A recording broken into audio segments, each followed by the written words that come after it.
nazo tombony kosa Madagasikara tamin'ilay atrikasa ho fandalinana ny angom-baovao arabola avy amin'ny firenena 5 ao anatin'ny tsenambarotry ny Komeza no faranana ny fampiofanana ny everina ao anatin'ity atrikasa izay ny farana ity dia ny azahoan'ny Madagasikara tombony misimisy kokoa raha oharina amin'ireo firenena hafa.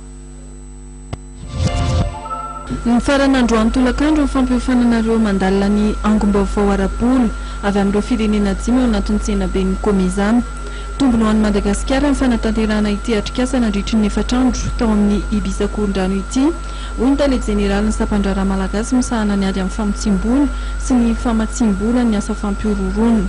Fanamafisana ny traikefa ary koa ny fanamafisana ny fiaramiasa amin'ireo firenena nandray anjara no anisan'ny tombony amin'izany. Fiarahana mifanohitra zao no ahafahana mitaratra ny hoe ahoana ny fomba hoentina manatsara ny fomba fiasantsika. Fa ny isan'ny zava-dehibe ihany koa dia efa nisy tao anatin'ity fifana ity zany fifampidiniana eo amin'ireo sampan-draharaha voasoko teny eto dia ny sampan-draharaha ao amin'ny Nosy Maurice zany nefa eo amin'ny Maurice sy ny an'ny Comore ka andrafetana fanaraha-piaramiasa.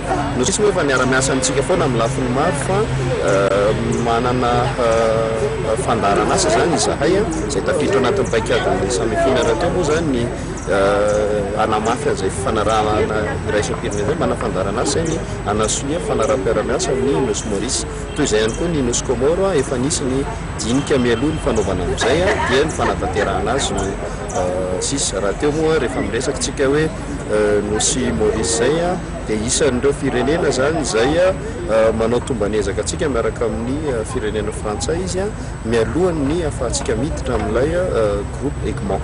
Madagasikara, Seychelles, Djibouti, Maurice ary Comore ireo firenena voakasika tamin'ity atrikasa ity.